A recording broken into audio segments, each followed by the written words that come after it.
Morning guys, welcome back to the channel. How you all doing? You all good looking peoples. Today I'm just out doing a bit of fishing. I'm going to do part 3 of the complete guide tooth. And today it's going to be episode 3. I'm going to do a full series, or full episode today on just on slider fishing. I'll just turn you around and show you where we are.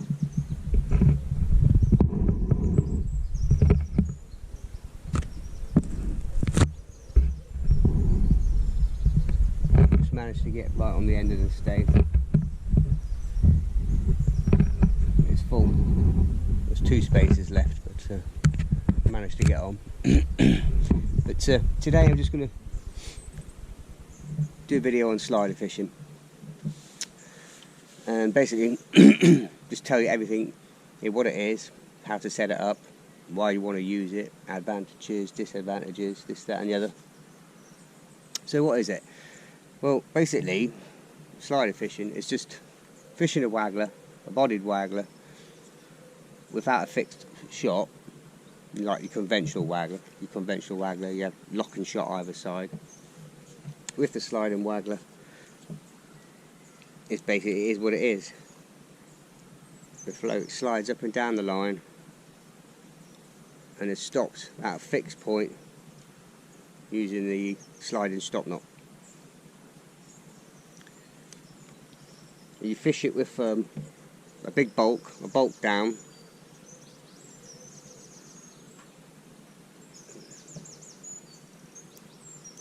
Let's get this untangled. Use a big heavy float, say bodied waggler for stability. And it just helps ride any surface current. Nice long waggler. This one's 4AA. And I've just put, at the minute, I've just put a bulk there. That's going to be my dropper shot, but we'll go through it in a minute, the rig. So, you know, why would you use the slider float? Well, years ago, before we had the invention of pole fishing, this was basically it. This was pole fishing with rod and line, and you know, because you still got the, if you imagine with pole fishing, deep venue and that, and you use your olivet, or on a river, you use your olivet, your big heavy bolt, get the bait down. This is the same thing. But what the slider does, it allows you to fish, as I say, deep venues. It could be anything, 30, 40, 50 foot deep, you know, reservoirs, deep rivers, deep canals, using a standard rod. And so why would you use it? Well, what advantages has it got? So, well, there's quite a lot actually, and it's not one method. Many people do, I see doing, and I think it's just ease for the pole. I mean, I was going to do it last week, and one big advantage is it's not today, it's still, but last week I was going to film it, and it was blowing a hoolie. So when you can't get the pole out, you know, you don't want to be risking breaking your £1,000, £2,000, £3,000 pole. And I see people struggling, you know, with the wind. Oh, I'll just fish it at 6 or 7 meters, but this will allow you to fish at 30, 40 yards, no problem. So that's, you know, that's one advantage. 2, again, if you're fishing a reservoir or a river, especially come the August time, August, November, December, through the winter, when rivers and lakes and reservoirs clear up, or reservoirs might be clear all year round, when the water goes really clear and there's no colour left in the water, the slider can come into play. Again, you don't want to be casting 13, 14 and a half, 16 metres of pole across the water, casting a big black shadow.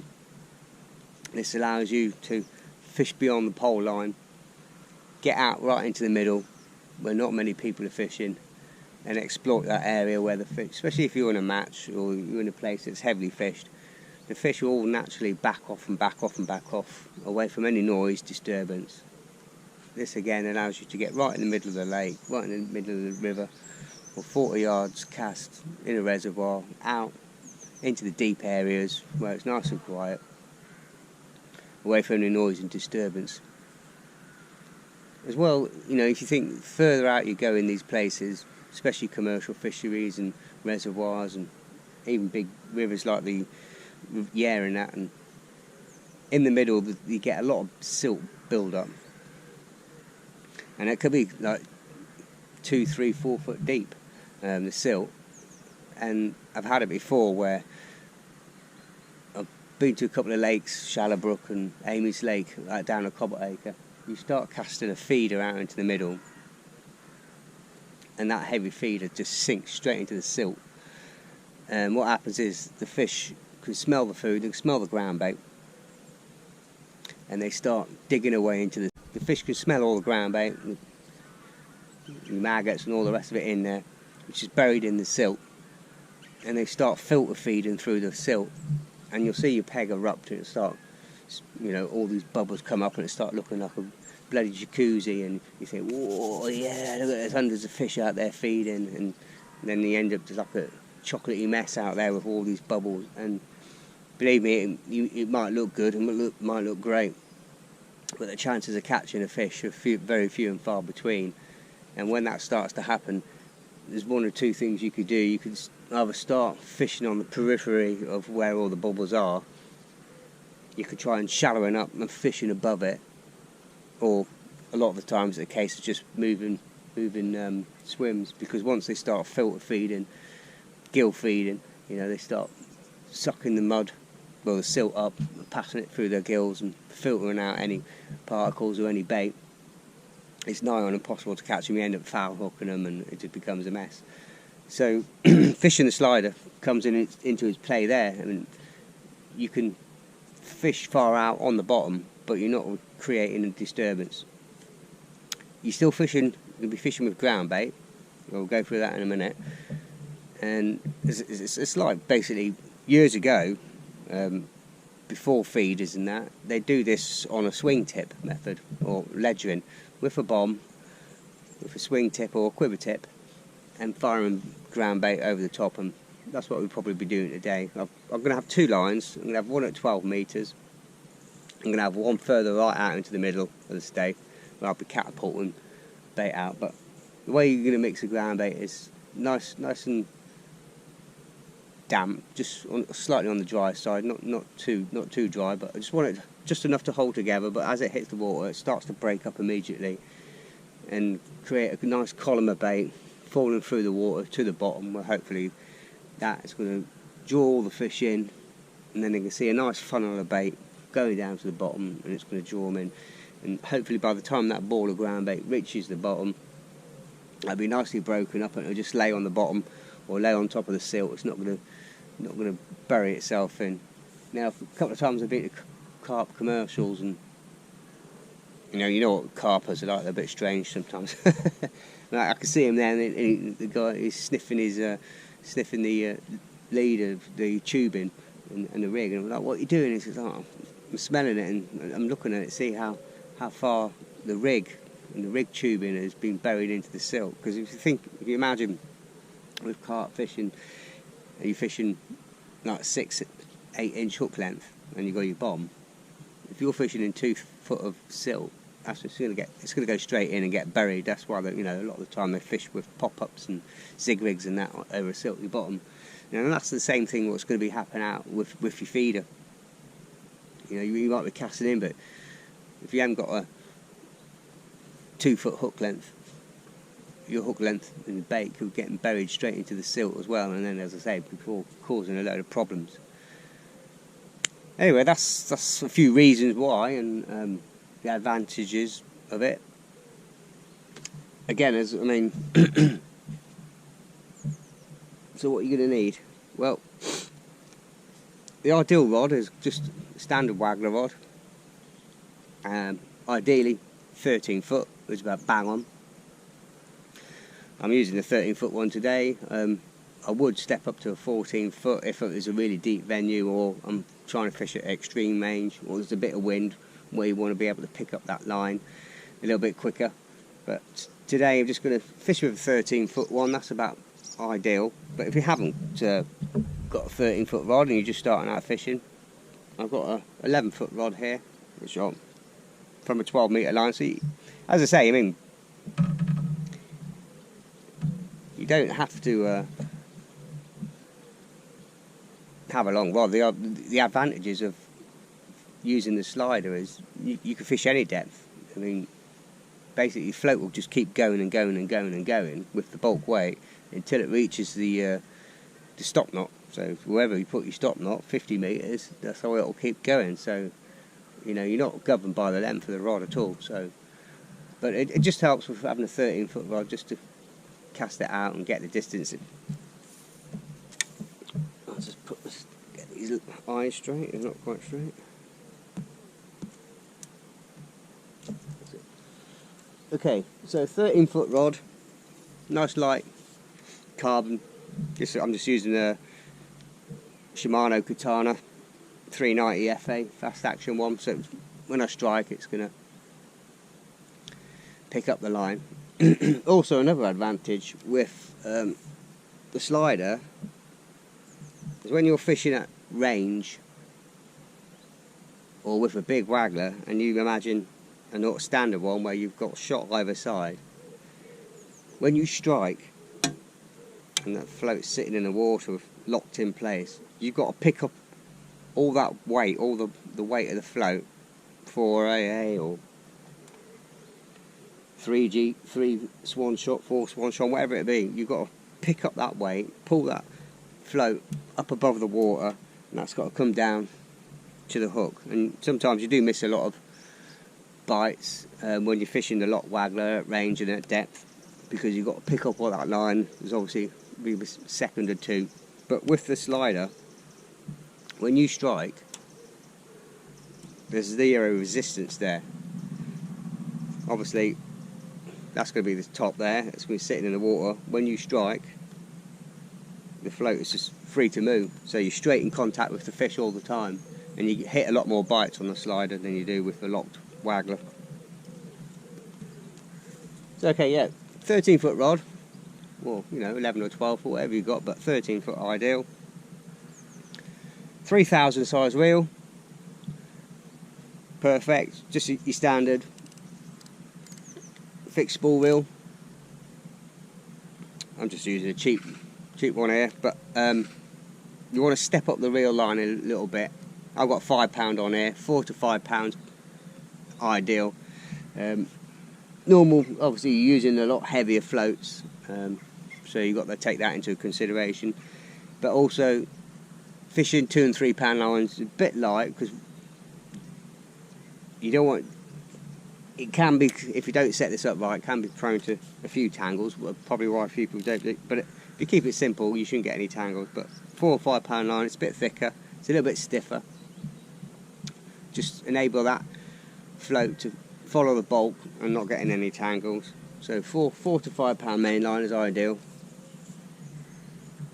And I'm just down to hook length, still using 1.8 pound hook length and a size 18 B530 Amazon hook. And at the minute I've just got 1, 2, 3, 4, 5 number 8 stops there, and that's going to be my telltale shot. So how do we go about setting up and all the rest of it? Well, there's a few methods of doing it. Some people put the bulk shot on and then just keep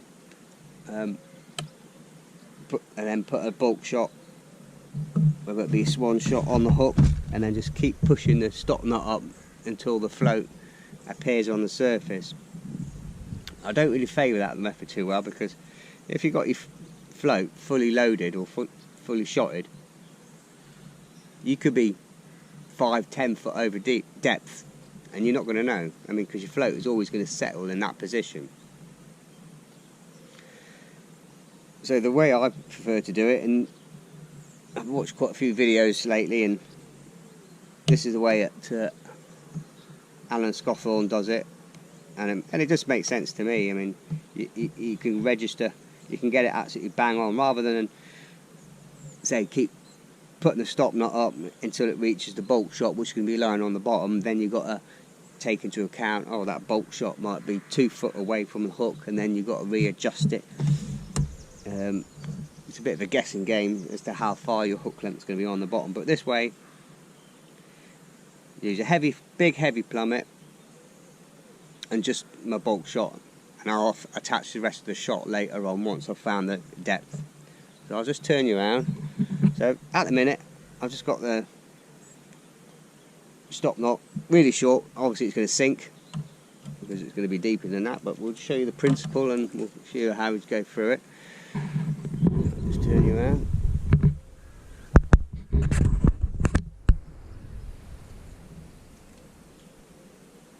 So there you go. Obviously I'm not going to be fishing there, but so obviously float's disappeared, I'm not deep enough.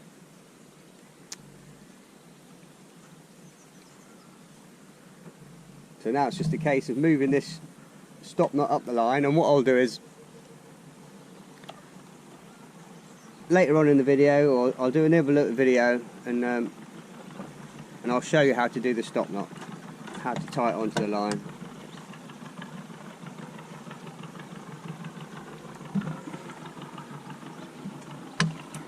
I'll just put another foot on.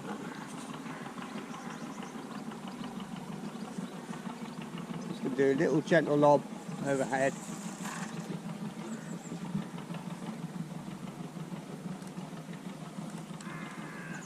Again,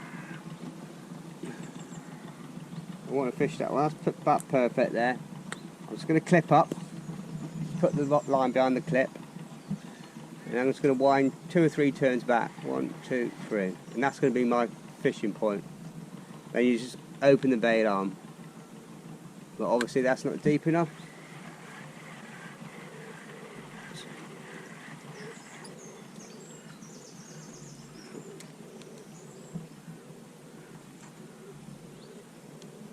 I'm just going to add another foot.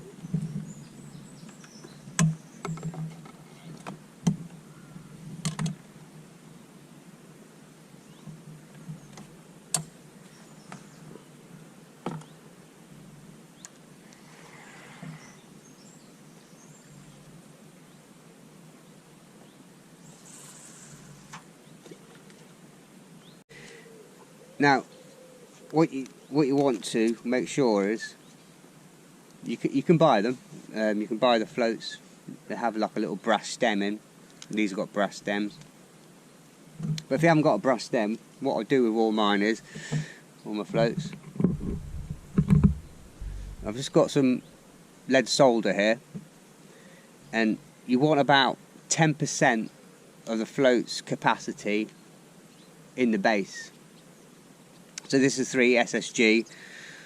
I've probably got about a number 1's worth of lead solder here, which I just put it on the scale, set it in the grams, and just have enough just to load the float. It's not going to cock it, but it's just about 10% of the float's capacity. And basically what that's going to do is, you see these ones have got slightly loaded as well. These are 1 gram plus 3 grams, 6 gram plus 2, 3 plus 5. We've got slight loading in the base, and what that does is, when you're casting it out, it just helps that float sit against the bulk. If there was no loading in the float whatsoever, with the heavy bulk and you're casting it out, sometimes the float could shoot back up the line, separate from the bulk, and that's when you start getting tangles with it cartwheeling over. But just having a little bit of weight, semi-weight at about 10% of the weight, or you can buy the bodied wagglers with like a brass stem in there, which is about 5-10% of the weight. It just helps the float sit against the bulk shot in the cast and keep it tight together. So, ground bait.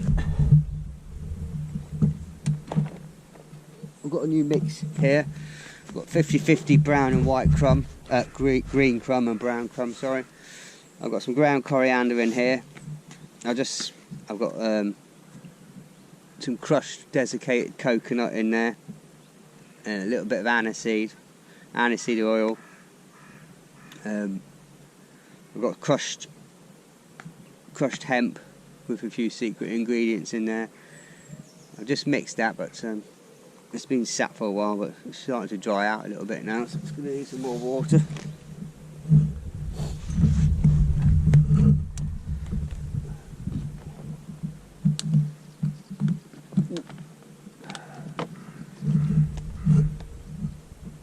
And you will use, when you're using this method, you're going to get through quite a lot of ground bait in the day, because you're fishing on the bottom, you're fishing on the deck, you know, like you would be for feeder or on the pole. So you want your bait on the deck. You don't want to be loose feeding. You don't want to be bringing the fish off the bottom. You want to be keeping them down. So a small nugget of ground bait every cast with a load of bait in there. Keep them on the bottom.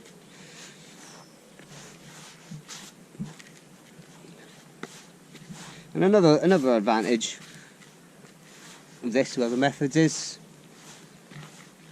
it's just nice, isn't it? And I love fishing. I love all sorts of fishing. I love any fishing, but there's just something special about sitting and watching a waggler float. Not a pole float. Just sitting there, rod and line. You know, it's the most enjoyable method by far. Just sitting watching a waggler disappear. It's just a nice, relaxing, cheap, enjoyable day's fishing. As well, it's just, you know, I think people now, with the invention of feeder and that, they go to that straight away, and they've lost the skill and the art of waggler fishing, because it's not just about fishing on the drop all the time. There's so many other methods, and I'm going to cover them in other videos. I've got another rod set up behind me there. That's just a 15-foot rod. I was going to just fish a standard bodied waggler like that and fish it on the drop, which I probably will do, but I'll do another video to go with it. Deep water waggler fishing, but just the fixed method. Well, bodied waggler and normal waggler on the drop in deep lakes and reservoirs and things like that. But also, while I'm doing that, I thought it'd be a bit of a mix. It's sort of like to do big fixed waggler, bodied waggler for roach and that at distance, and then I'll also with these floats I'll do a float feeder and the Polaris float, which is like a lock and feeder float.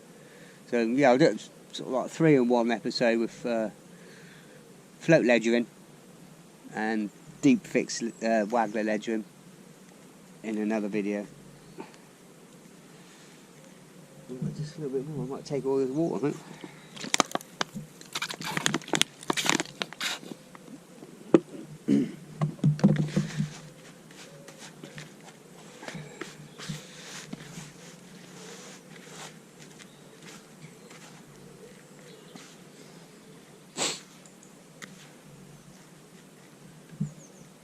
Okay. So what I'm going to do is, that's nice. Just going to get a bit in here. Small tub. That's going to be my working tub. This one here I'll cover up, put out the way the sun and that, stop it drying out. And it's in here. I'm just going to add a handful of squats. Nice handful of squats there.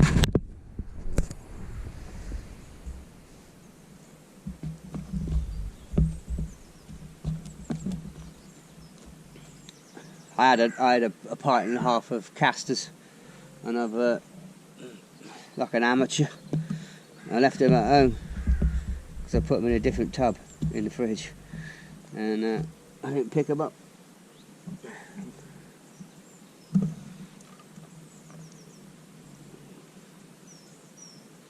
I've also got some worms from the wormery. I've been feeding them melon. They love the watermelon and the melon, and I've got there's hundreds and thousands in there. They're breeding nicely now. Got loads of worms there. Thought we'll fry worm later on.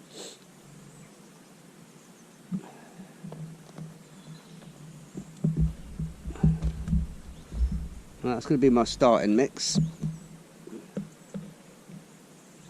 A few maggots in there as well. You don't want to do this all together and mix all your mix up, because what happens is if you don't use it fairly quickly, your maggots and everything will start floating and start absorbing the water and the moisture and all the oils from the ground bait, and then your maggots and everything will start to float. I'm just going to cast this float out again, turn you up, turn you around. Right, let's see if we can get you right, let's get this cast out again.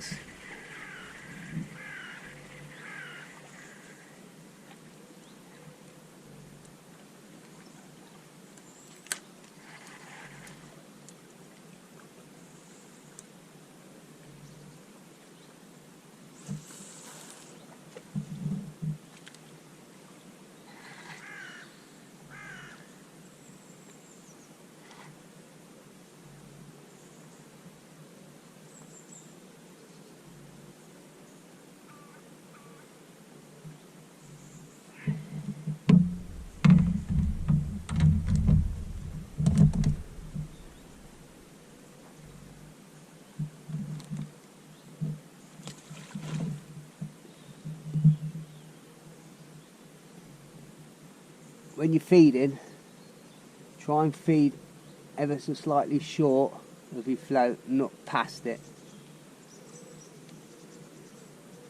Because if you start feeding past your float, you'll have to start chasing the fish out further and further and further. If you just fish just shy of your float, that's absolutely bob on that one. So I'll just go for 2 to start with.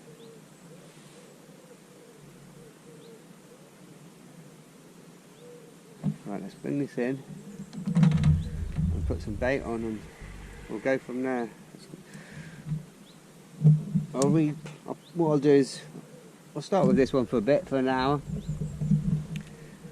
and then later on I'll plumb up the 12 metre line and see if we can catch some roach close in.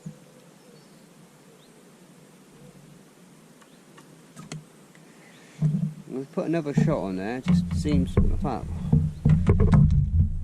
take this shot off and see if it'll take. And that's another remote egg, because it seems to be riding the water quite high.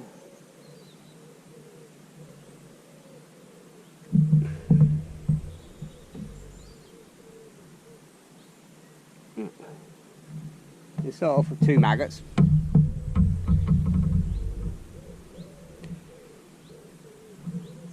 Two red maggots, I think, to start with. Let's see what happens.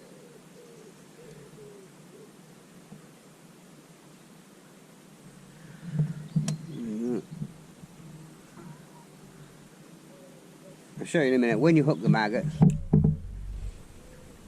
just hook it through the neck, what I call the neck. There's a little skin.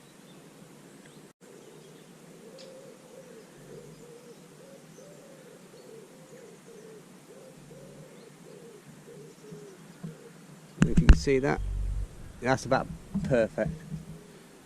I'm just going to have another cast, just to make sure.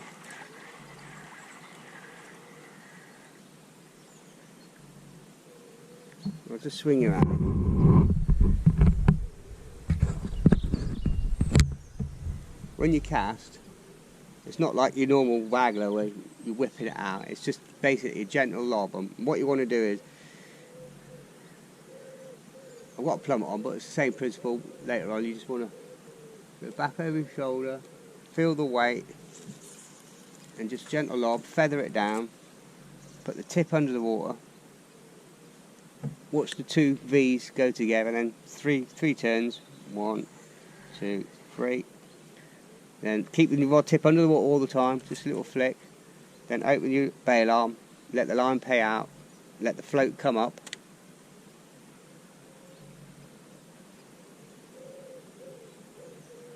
I'm just going to take another inch or 2 off this. You can see there.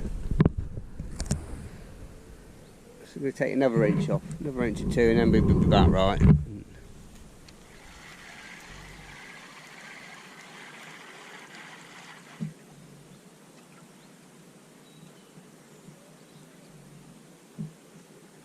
It's not too deep out there, but I mean, I'm just showing you this. I thought, you know, I could have gone to a lake today, but I didn't want to be, I wanted somewhere quiet, and obviously that rules out a lot of the rivers, and it's quite nice and quiet here, so right, that'll do, I think. So now we've got to put the bulk shot on and shot it up in your normal manner. So we'll take the plummet off, and then we'll do the same again with the other rod. The other rod, I just want to fish about 12 metres. This is 12.5 metres, which is quite a good line here. Fished before in the winter on the pole, but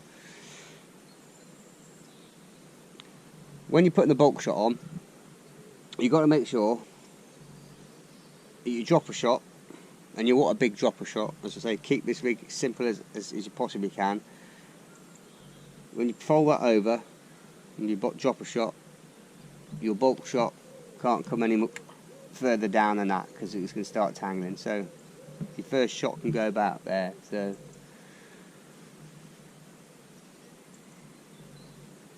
this is 4AA.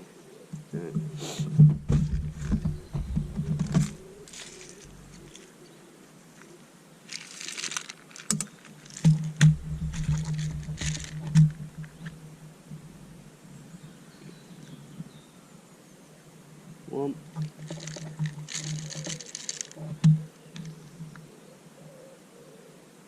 When you're putting this on, just gently put, you don't have to crush it on, just that's all you need, just a little tiny nip. Try and keep all the slits pointing in the same direction.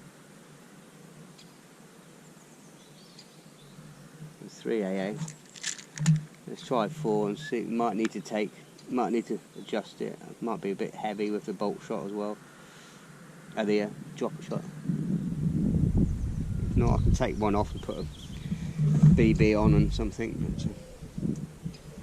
Just to see how that settles.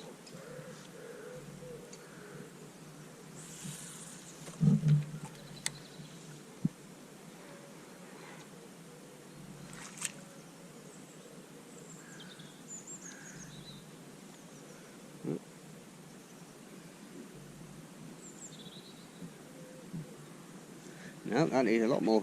Needs a lot more weight.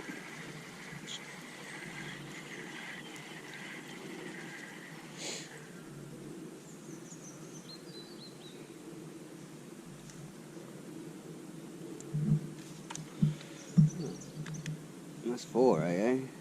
What's this 4? That's 4 on there. We'll try 5 then.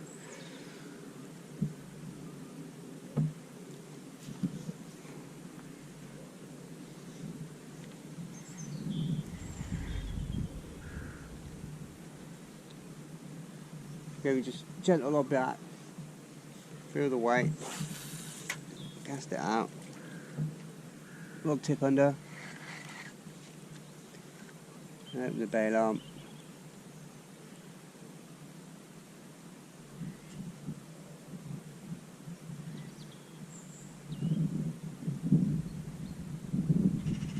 That's starting to settle nicely now.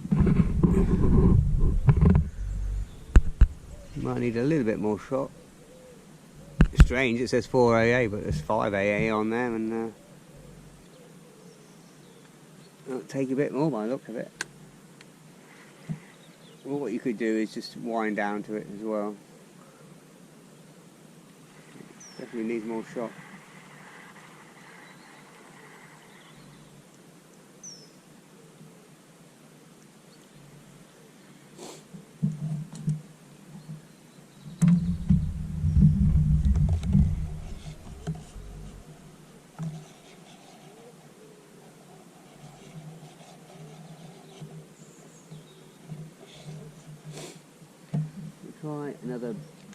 We'll try number 1.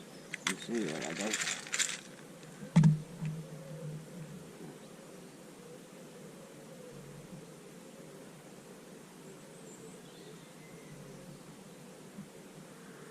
See, I'm going to put the number 1 underneath the AA because you want the smaller shot.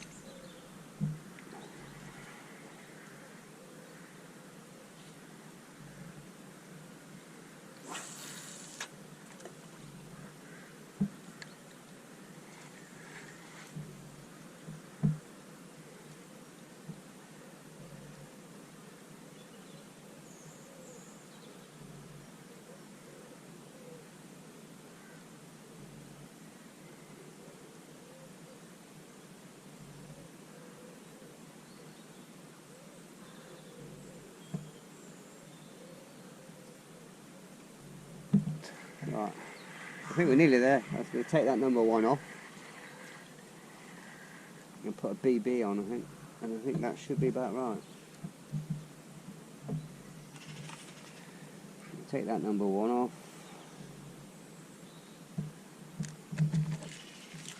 Just replace it with a BB.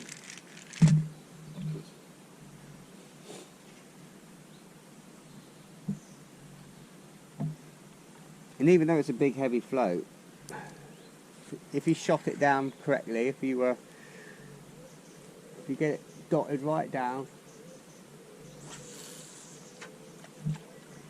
you shouldn't have any issues seeing the bites. Or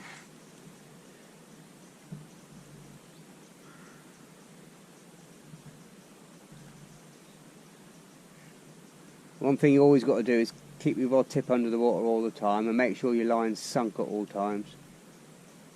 Especially if you start getting wind, and because what the idea of this is getting the line sunk and beating that surface skim and the toe.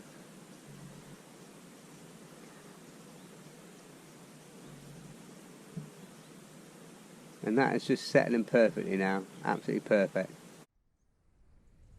Okay, just adjusting my shot, and then put another AA on there, and it's sitting perfectly now.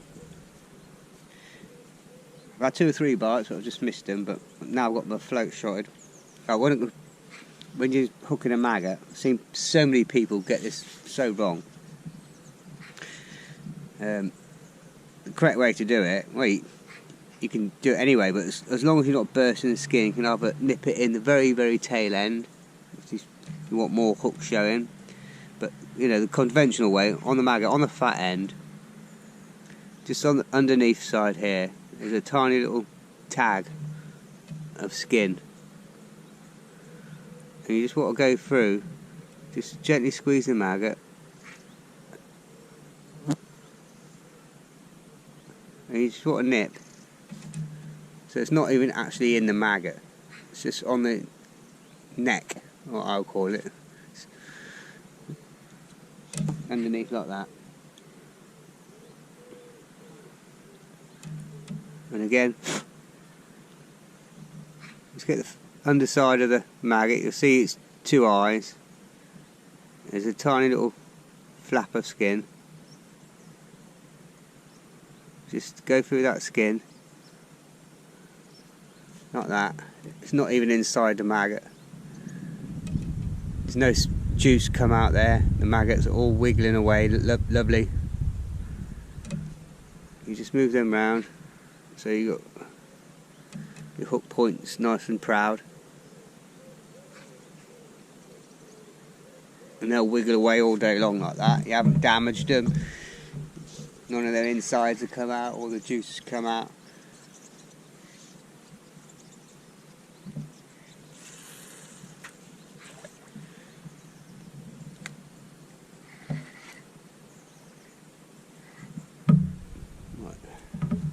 turn you around and got that float dotted right down now.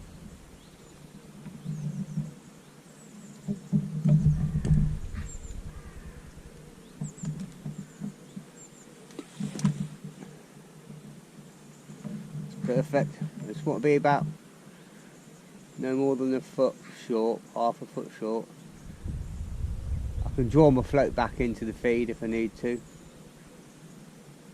So I'm casting out to the clip, putting the rod right under the water, winding 2 turns, and there's a bite there. So I'll get the same mark and same distance every time.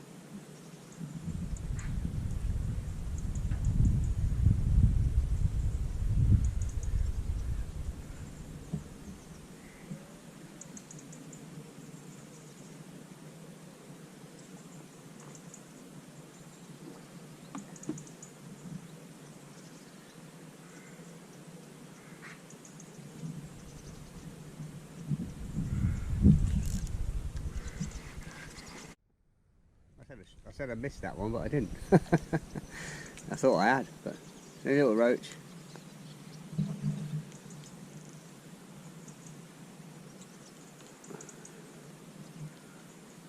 We're off the mark.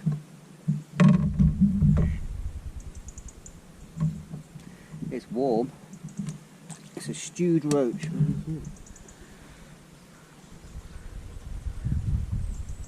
Right, we'll do that again.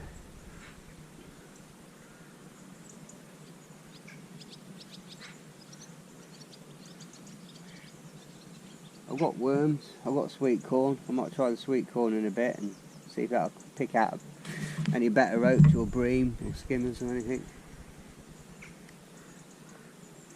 So I'll just turn you around, and when I'm casting out, I'm keeping the float nice and low on the bulk. I'm just keeping it almost, I can almost grab the hook length, you know. You're just holding it, you're going back, feeling the weight of the bolt, just hit the clip, turn around, hitting the clip, putting the rod tip right under the water, 1, 2, quick flick, sink that line, oops, and there's a bite straight away on the drop.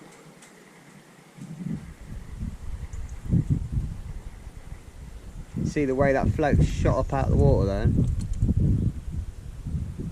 What happened is it's come up, taking the maggot, and then come up above the bulk shot there and lifted the float right up out of the water. That happens, strike straight away.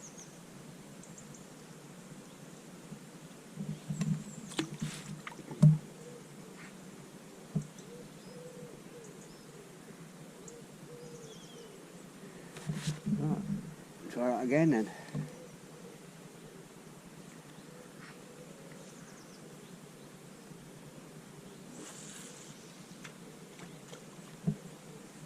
Sink your rod right down, 1, 2, and a flick.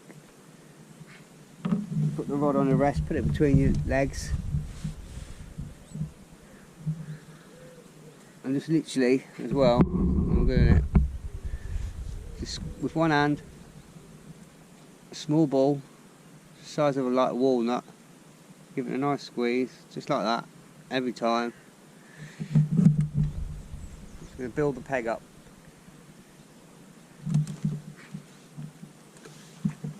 And that one's back on top of the float, that one.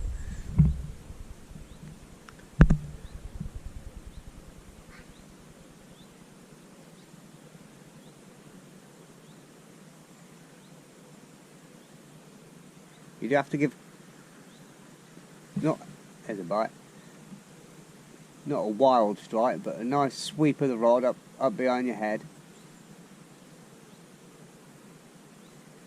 You've got to move that bolt shot. I say that it's not locked in place, so when you strike, you're just pulling the line down the float, if that makes sense. There's a stop knots above the float, so it's free running.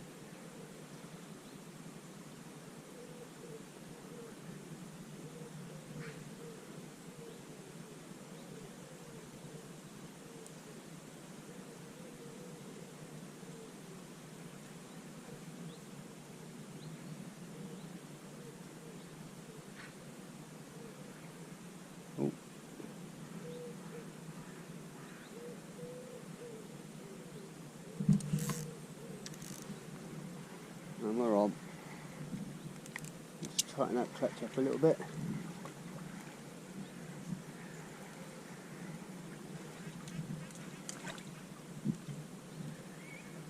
Have a nice roach. Roach.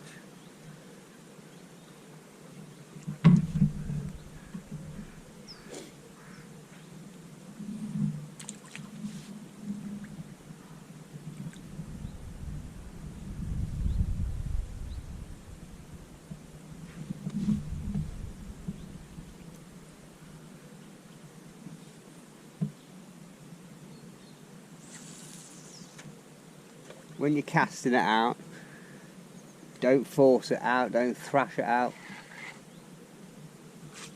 It's just a very gentle lob. It's like when you're whip fishing, you're relying on the weight to get it out the distance. There's a nice kingfisher just gone by. Oh, and there's a bite straight away. Oh, and I don't know if you can see the way the float was sailing away to the left there.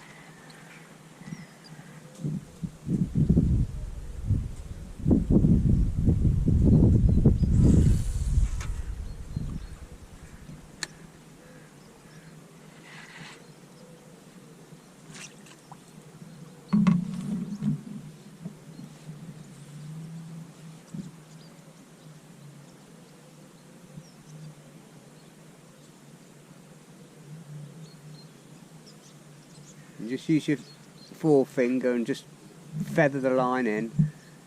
You want it to land in a nice straight line.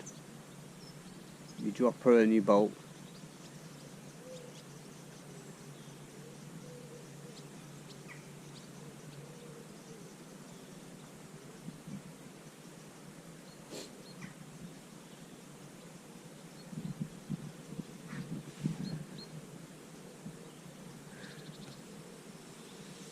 I'm not sure if I lost a shot there or... Oh, yeah. Missed that one. Missed that one.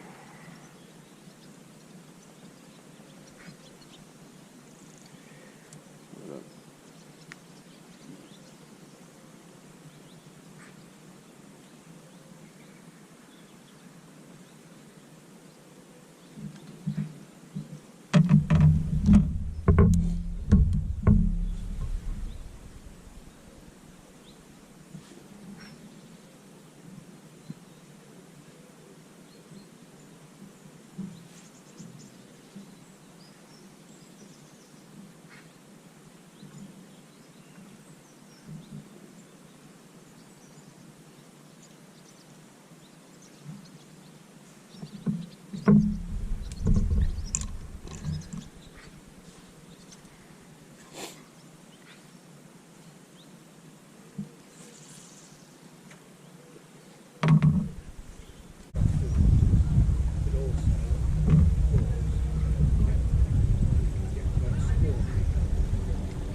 That's just setting in there nicely.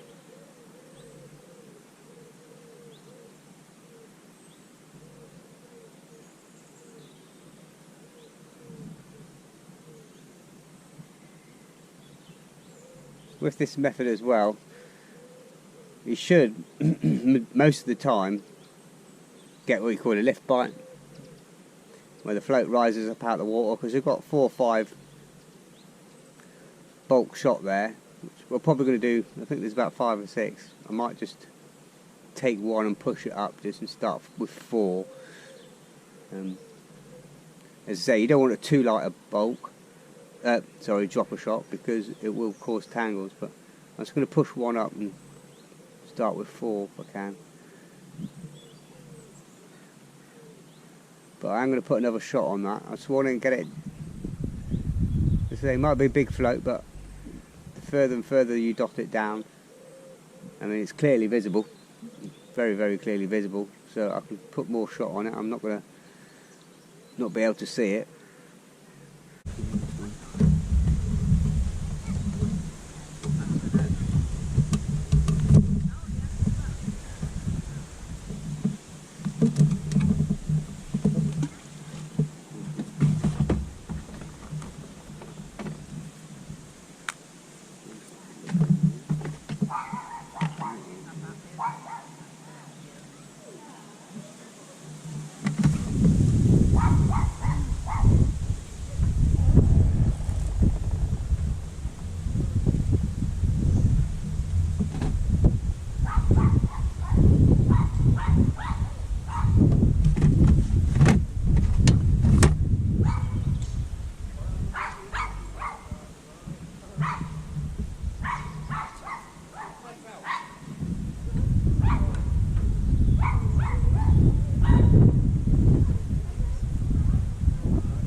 Ledgering. Your bait's firm on the deck. That's where you're putting your bait, you know. Hope you start getting the bigger species later on if they turn up, the bream, get some nice perch, even decent sized roach. Oh.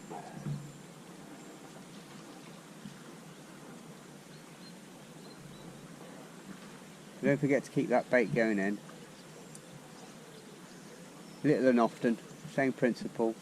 Be like if you're feeder fishing, every time you cast in, you fill in the feeder of bait.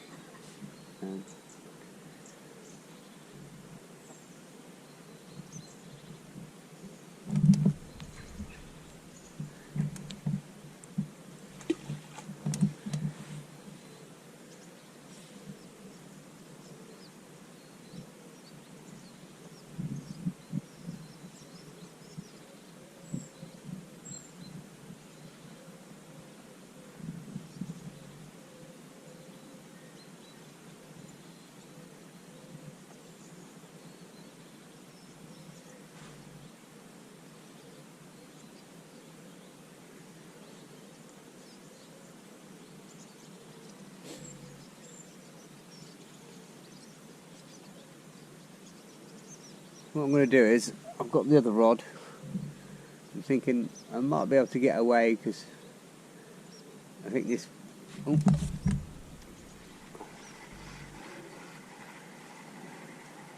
I had it on, but I missed it. That's quite a nice fish as well. Yeah, there's a bream. Look. Ah. Pulled out. Bream. Slime everywhere. Not good. It is good, but it's not good. It's not good. Okay.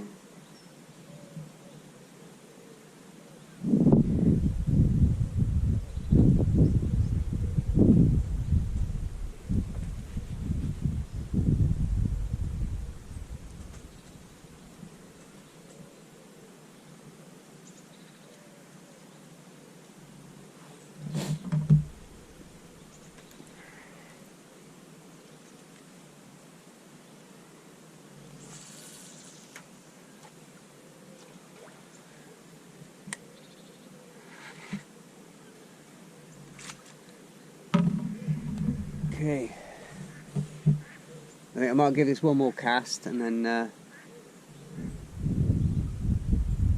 we'll try the other rod. I'll match the depth up with that and try a lighter float just to get a little bit better presentation.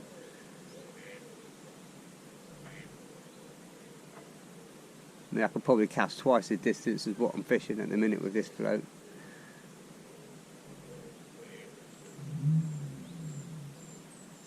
But what I did find, I set the rigs up at home yesterday, or didn't put any float or weight on it, just the bulk shot. But what I've just noticed this morning is I was going to use these new floats that I've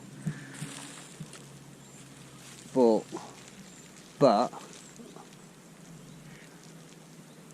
the float adapter, always when you wag the fish and use a float adapter, which is just a little swivel with a plastic silicone tubing, which is fine for these standard ones, but these ones that I've bought, it doesn't fit on them, so I need to come up with some kind of system of attaching the float adapter to these.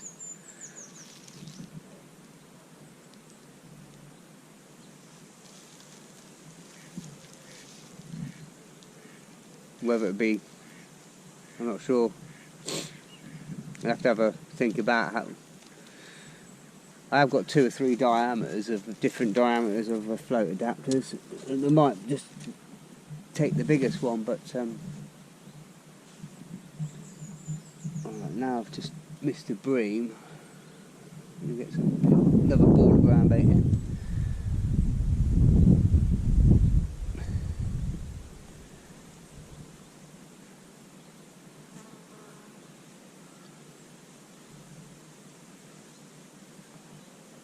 I am occasionally, not often, loose feeding, but a decent amount. Oh.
You will need, as I say, you will need a fair bit of ground bait. I filled up a 3-4 pint tub this morning right to the brim. I've only mixed sort of 2/3 of it. I've got another, well, good 3/4. I've got another quarter left if I need to mix them more later on. There's a bite.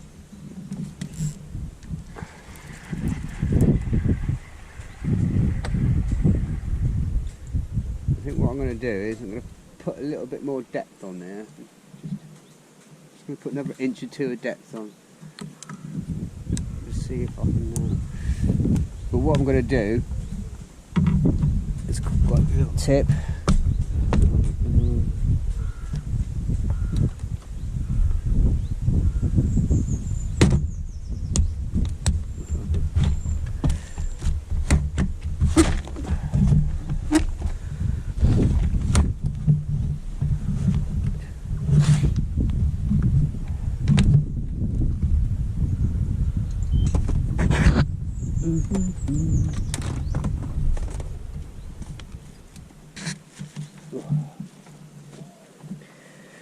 I'll have to put this down.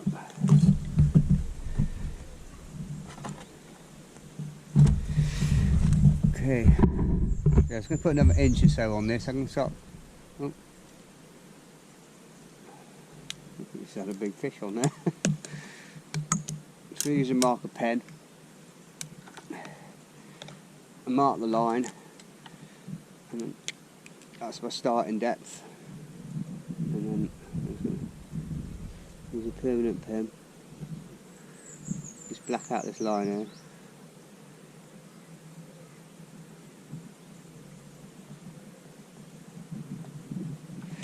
Just like that. Good section of line. I'm just going to black that out.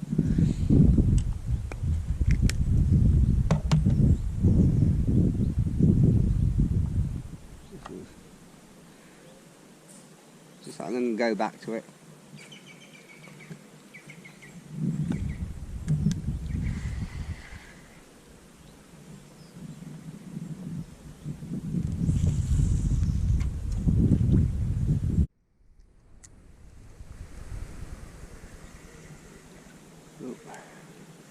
What's this? Nice skimmer.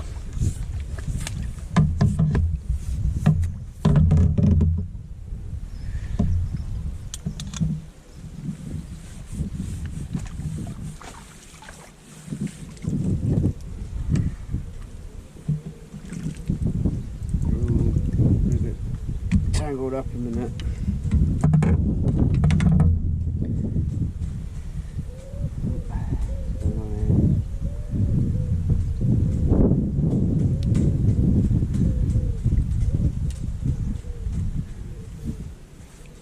Let's have a look what we've got. Little skimmer. Oop. Oop, hook's come out as well. Oop. Nice.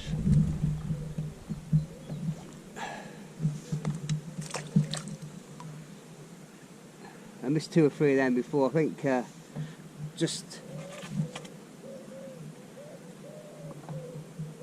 the other float is just way overgunned. So what I've done is I've changed rod, changed the float, or I just used the other rod that was on here, and I've married up the depth with the other rod. This one's just a lot lighter. Although it's a lot lighter, it casts, for whatever reason, twice as far. But what I was thinking just now is, before that float disappeared, the other rod, the 13-foot rod, I'm going to take that float off, try a different float, and just have a mess around now and see if I can find out the best presentation on the day. I'm just using this a lot smaller, lighter 3A waggler. Again, as I say, I've put about 10% of the bait weight around the float, which I've araldited in place. There's some lead solder there, but it's got a nice fine insert tip. I think these are Ivor Marks. They're Ivor Marks float. This 4AA one, but they come interchangeable tips. I've got a thing in there. If we get black, white, green, orange, again I can take the insert out. That bit comes out as well. They're quite a good set of floats. They come in a nice box. I've only got half of them left now, but you had straight wagglers, bodied wagglers. You can all interchangeable.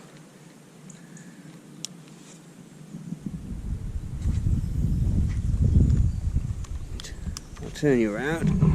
Have a look at where we're at.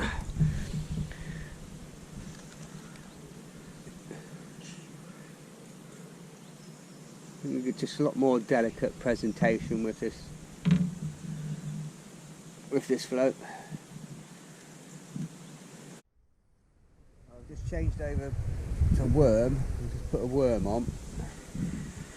The float's just buried.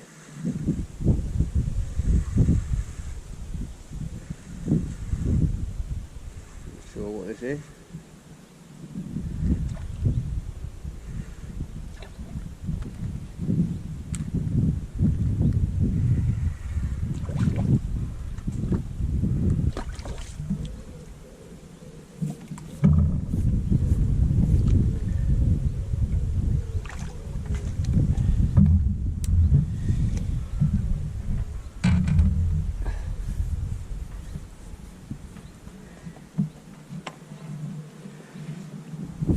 Nice roachy bream hybrid thing.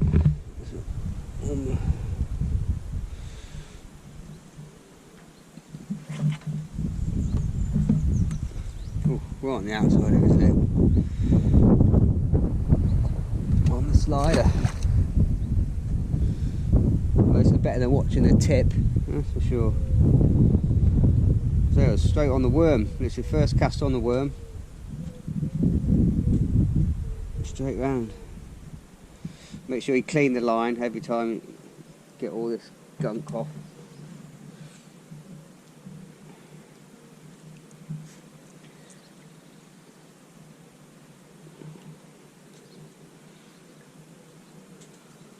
Get that bit of worm off.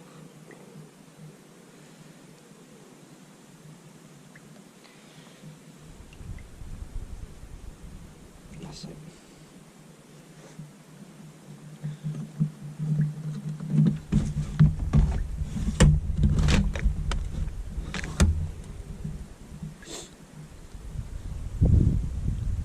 When I put the worm on, I'll cut the head off and then just nip the end off, and then just get the hook, push it down into the worm, into the head bit which you cut off, and then like if you were sea fishing with a lugworm or ragworm, just keep pressing the worm up round the bend. That's it. Thread it all the way around. I'm just nipping it with a tiny fluoro pinky. Just go through the tail end with the pinky.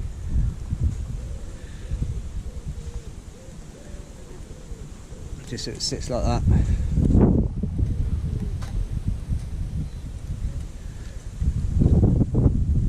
It's getting a bit of a wind coming through now. It's blow right to left, so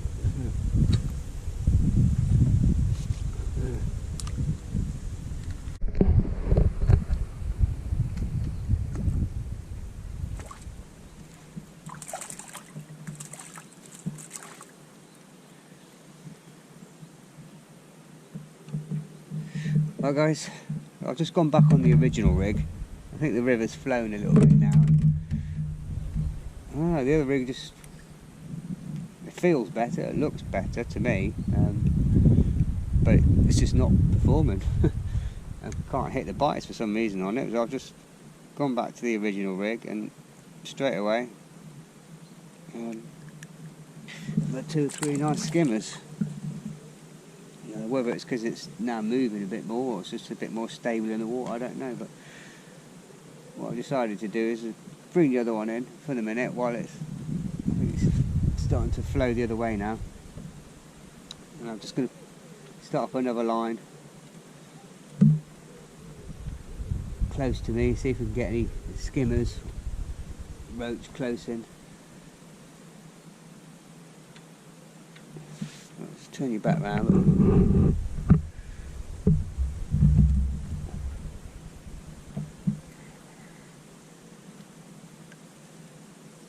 Skimmers are definitely on the feed at the minute.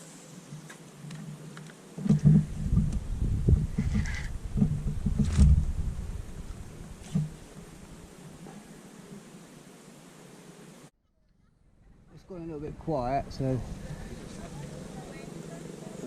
plumbed up a new line, marked the line, and just cast it a lot further out. Just made it some more ground bait, a little bit stiffer, a bit stickier, should I say, and then turning around, I'm just going to catapult a few balls out just around the float. Floats right out in the middle.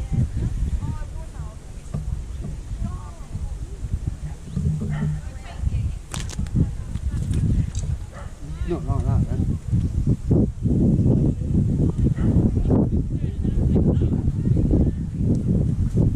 It takes a little while to get used to the ground bait catapult. I've not done this for years.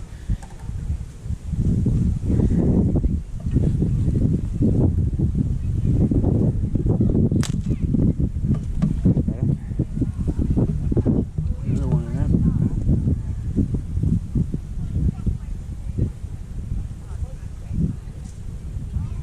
Give it a good squeeze.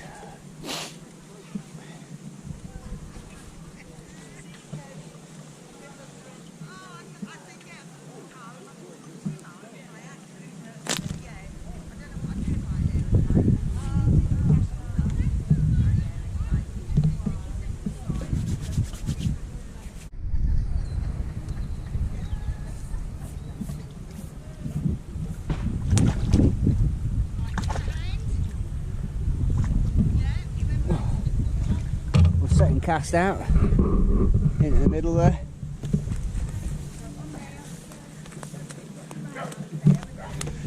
Better bite.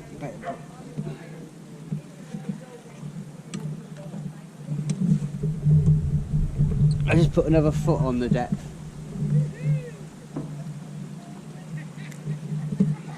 Nice size, nice bream.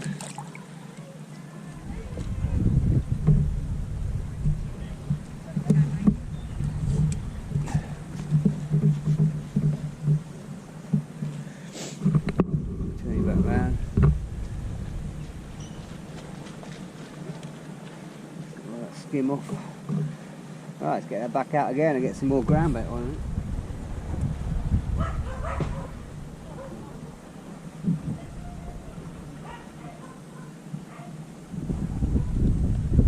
This is on a worm, red worm and red maggot.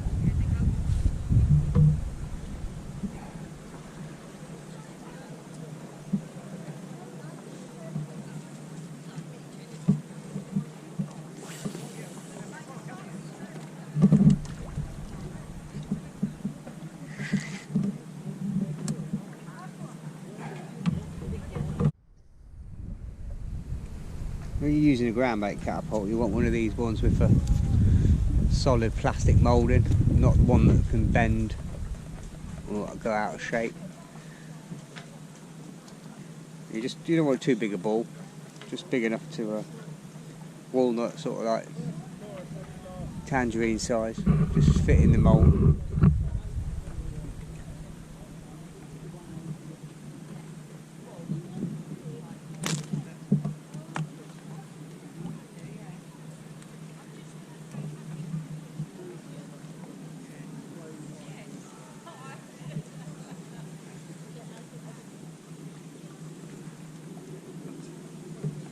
Not squeezing the ground bait too hard either.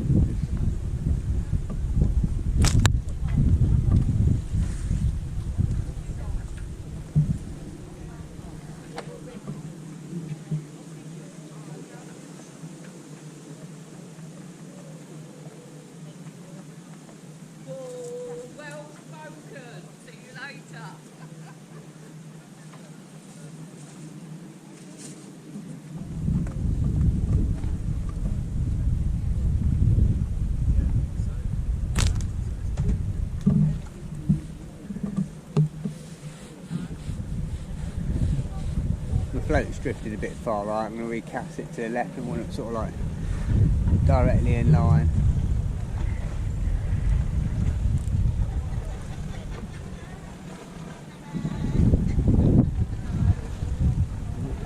Must have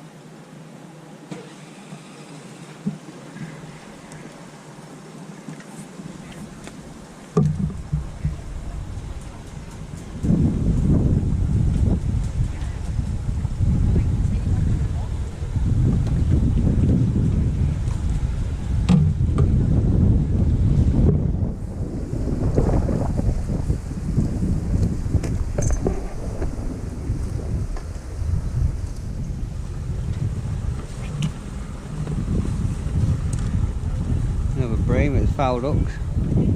I'll take it.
Got a re-rig.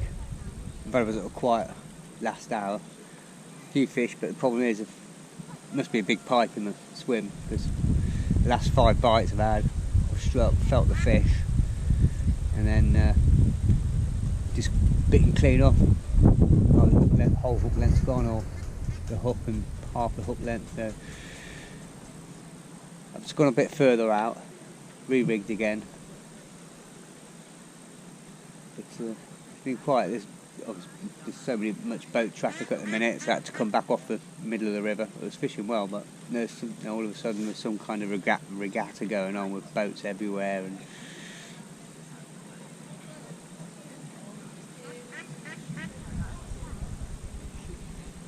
a bit of a frustrating hour, getting the bites, getting the fish, but then just getting bitten clean off.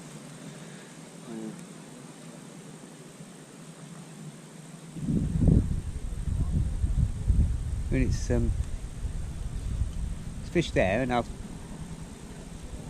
know I could catch on other methods, find a whip or the pole or even the feeder, but today's about the slider, so I'm going to persevere with it. I just think as well, with it being quite mild, it's about 18-20 degrees today, nice wind. I just think a slower drop presentation would be a little bit better for catching everything.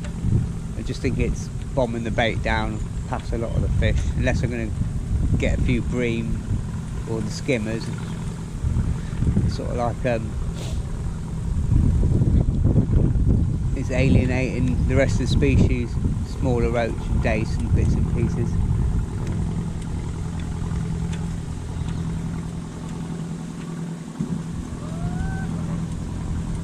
But I'm going to stick to the programme and keep fishing this slider. I mean, it would be too easy for me to set up a whip and bag up on the whip. This is what it's all about.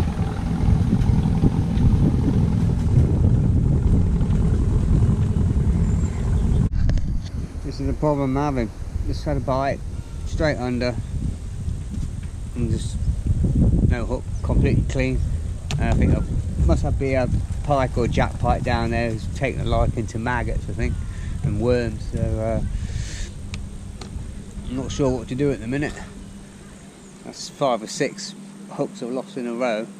I've got hundreds of hooks, I'm not bothered about that, but it's just getting a little bit frustrating retying all the time. I'm probably going to set up the float ledger and cast it out and see how we do with that.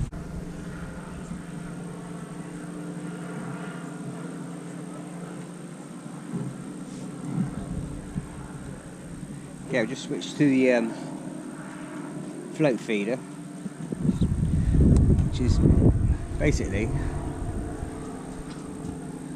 or float ledger should I say.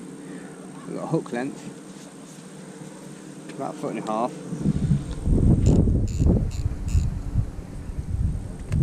And it's got a little size 6 stop and a 1/2 ounce bomb. That's going to obviously lay on the bottom like it normally does. Let's run him. And again, about a foot away from that, we've got another size 6 stop, and that just allows the float to rest on there, and it's not going to get tangled up around the weight.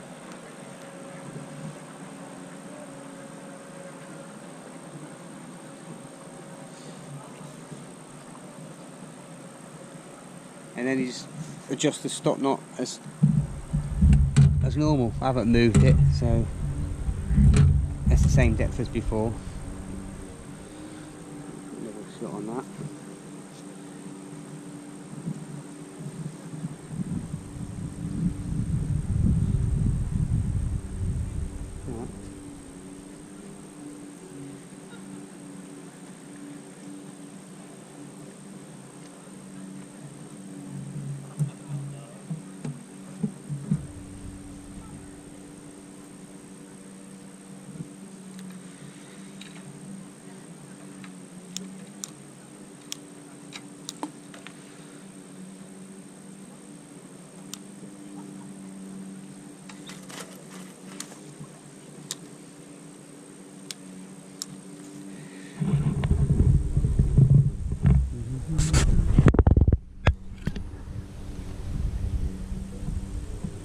This is a case of casting out, winding down, and you just keep winding down. The float will slide up the line, and obviously there's no weight on the float, so it's going to sit flush with the water. Just keep winding the float to about there.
run you through that again. Just fishing double red maggot at the minute.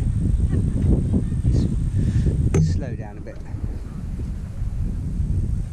So basically, you got your hook length as normal. And about 1.5 foot away, you got a shot and stop your lead.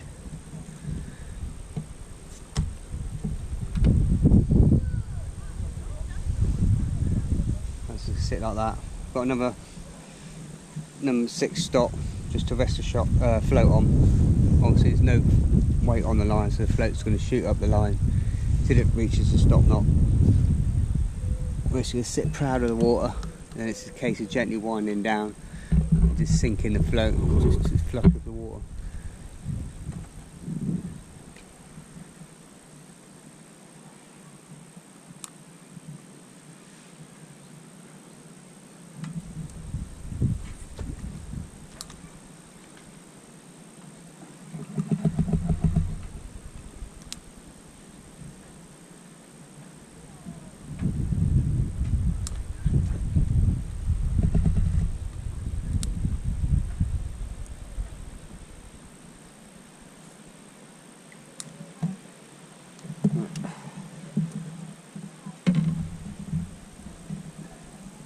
The float's lying flat now, it's a case of winding down slowly.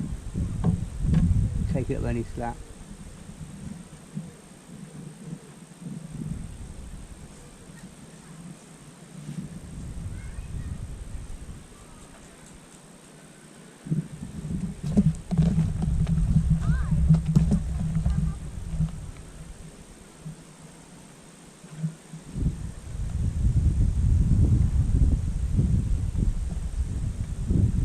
It's just a case of it's waiting for it to slide under or lift straight out of the water.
Well, the float ledge is working really well. Seems to be working better than the slider float at the minute. It's just holding nicely in the flow.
Right guys, I'm all finished. I'm not going to lift him out because there's too many here and I don't want to. There's a nice full net of bream there, roach, mainly skimmers and bream. Get them all back.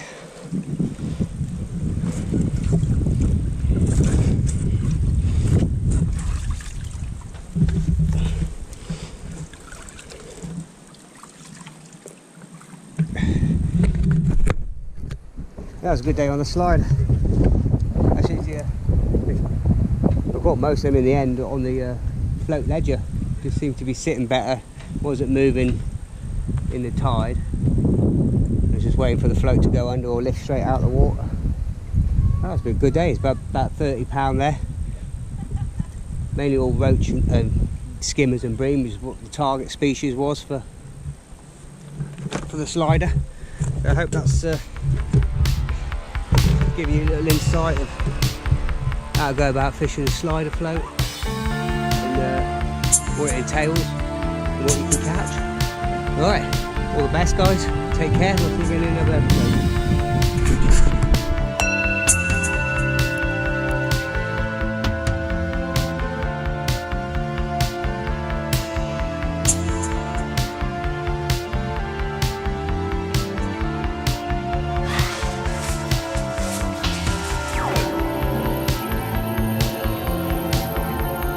That's the signs. It's real.